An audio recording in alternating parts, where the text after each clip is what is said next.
Da-dum, da-da-dum, da-da-dum, da-da-da-da-da-dum, da-da-da-da-da-dum. What does that even mean, Bowers Game Corner?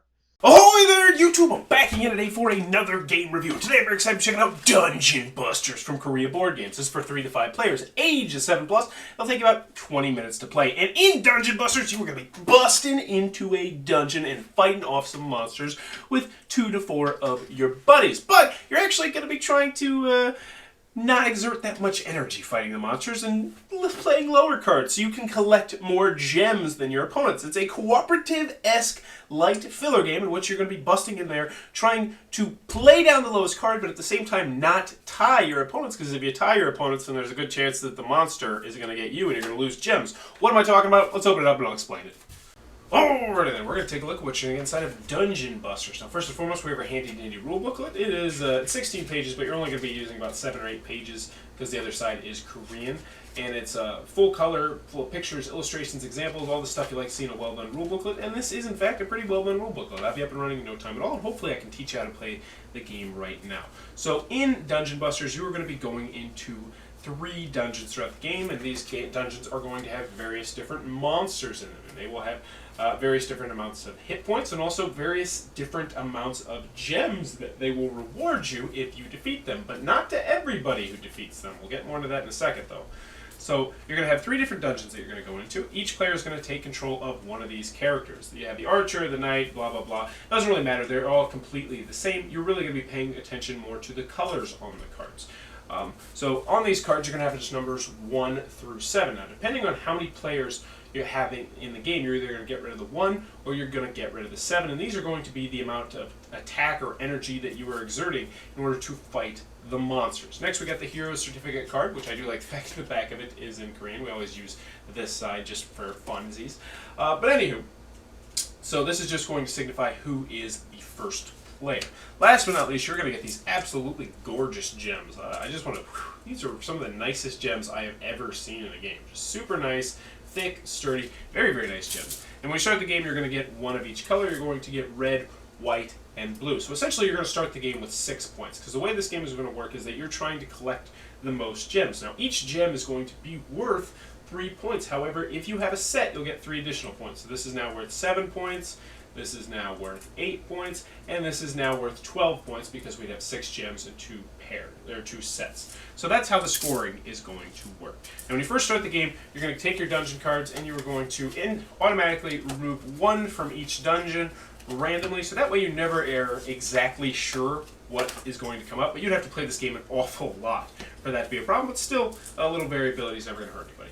We'll just pretend we got a 3-player game going right here, and we will take green, yellow, and red, and they are going to be ready to play the game. Now, since we are playing with a 3-player game, we are going to be removing the 1s from each one. So we'll take out that one, we will take out this one, and we will take out that one. Obviously, in smaller player counts, you are going to take out the 1s, and in larger player counts, you're going to take out the 7. So what's going to happen now is you are going to reveal the first monster. So the first monster is a red slime, but he's pretty easy to defeat. He only needs you to have 5 hit points to beat him, and if you tie him, then you automatically win. So what's going to happen is each player is going to secretly lay down one of their cards. Now, you want to beat the monster. You obviously want to beat the monster so you can collect the gems. However, only one person, at least for this particular card, is going to collect the gems. The player that plays the lowest card, yes, I said the lowest card, is going to collect a white, a red, and a blue gem. So that's 6 points right there. This is a really good card to win. So you're trying to play the lowest card, but the catch is, a la, like, say, Get Bit or something like that, that if 2 people play the same number, or 3 people or more play the same number, then what's going to happen is that their cards are going to completely cancel out. So we're just going to pretend that we're not negotiating or anything like that, that they just lay down cards. We had a 2, we had a 2, and we had a 5. So what's going to happen right here is these 2s are going to completely cancel out, which means that doesn't count for anything. They are not going to gain any rewards. But next, we look over here and we see that this guy has a 5, which would still beat this red slime. So technically, we did beat the red slime. This guy beat him by himself. And he would collect the yellow, red, and blue gem. And that would go in front of him, and he would be very happy. Now, these cards are going to sit in front of you now. So everyone is going to be able to see which cards you played, at least through the first dungeon. So what would happen next is we'd rinse, wash, and repeat. So now we have the Mimic, who's going to have 10 hit points. And he actually has 2 rewards. So the person who plays the lowest card is going to get 3 gems, and the person who plays the second lowest card is going to get 1 blue gem. Now, he's also doing 10. So this time they might want to negotiate and say, all right, guys, here's how we're going to do it. We're going to win this, guaranteed. I'm going to play a 7. That's what this guy's saying. And this guy's like, you know what? I'm going to go ahead and I'm going to play a 4. So that way we're guaranteed to win. But in actuality, he's going to play this 3 right here because he wants to try and be sneaky. Because you can lie. Everything is completely non-binding. This guy will say, you know what, I know they don't have 2s, and I think they don't want to lose, so I'm going to go ahead and play this 2 right here. They would reveal, and we'd have a 2, a 7, and a 3. Since there are no ties, and they beat the 10 hit points, this player would get the 3 gems, and then this guy would get the blue gems, and these cards would stay out. Now, what happens if you lose, you're asking? Well, it's a great question. So let's get to this 14 right here. And as you can see, this actually has 3 rewards. So potentially in a 3-player game, if you defeat this, everyone would get a reward. But let's just say what gets happening. This guy says he's going to play a 5. But in actuality, he plays a 6, and this guy plays a 6 as well. And then this guy says, all right, I'm going to play my 7 because I want to lock this one down for sure. So they flip it over, we have a 6, we have a 6, and we have a 7, and that means that they won, right? No, that does not mean they won. In fact, that is the exact opposite, because bad things are going to happen, because these cancel out. In fact, this party only has a value of 7 against a value of 14, so they would lose. So that whoever plays the lowest cards are going to lose 1 color of their gems. So let's just pretend that this guy had all these gems right here, and he had to lose his stuff. Well, he's going to lose the one that he has the most of, so he would actually, but that'd be good if I kept him on the camera. He would lose the 3 white gems, since he has 3 whites, 2 blues, and 2 reds. Now, if he had 2 whites, 2 blues, and 2 reds, he would get to decide which one he loses. But needless to say, once you lose in a battle, and if you played one of the lowest numbers, or if you tied or something like that, then you are going to lose the gems that you have the most of, which can be very, very punishing in the game. Once you get to the final one, you'll flip over 1 more card and take control of that. Take whatever it is, if you win or lose and all that good stuff. And then you're going to gain back all of your cards, and then you're going to move on to dungeon number 2. You're going to rinse, wash, and repeat. At the end of the game, whoever has the most points is going to be the winner of the game. And that, in a crazy nutshell, is how Dungeon Busters is played. Alrighty then, Dungeon Busters from Korea Board Games. What are my final thoughts? Let's go to the pros, let's go over the cons. First, on the con side, the game is not going to be for everybody for a variety of different reasons. First and foremost, this is an extremely light game. It's for ages 7+, and I think you could easily teach it to a 6-year-old, a kindergartner. I think I could probably even teach it to my 5-year-olds once they get ready to go into kindergarten. Now, they might not necessarily know exactly what they're doing, but the bottom line is this is an incredibly simple game, which is going to be a turnoff to some people. Next, the gameplay, the theme is pretty lacking here. While it does make a little bit of sense that the lower cards you play, the less energy you exert fighting the monster, then the better chance you are going to have to loot, but at the same time, the theme is clearly pasted on.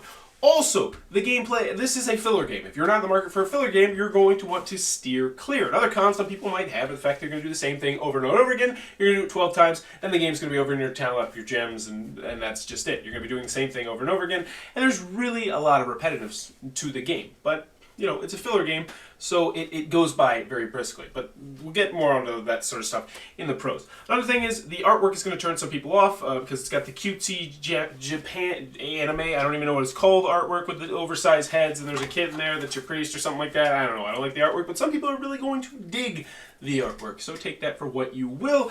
Any more cons that I have with the game? Oh yeah, if you play with a group that really doesn't talk too much and there's not too much table talk, this could potentially fall flat. Now, I didn't really have that happen, but I could definitely see that happening if you don't talk too much. I feel like communication is something that definitely enhances this game.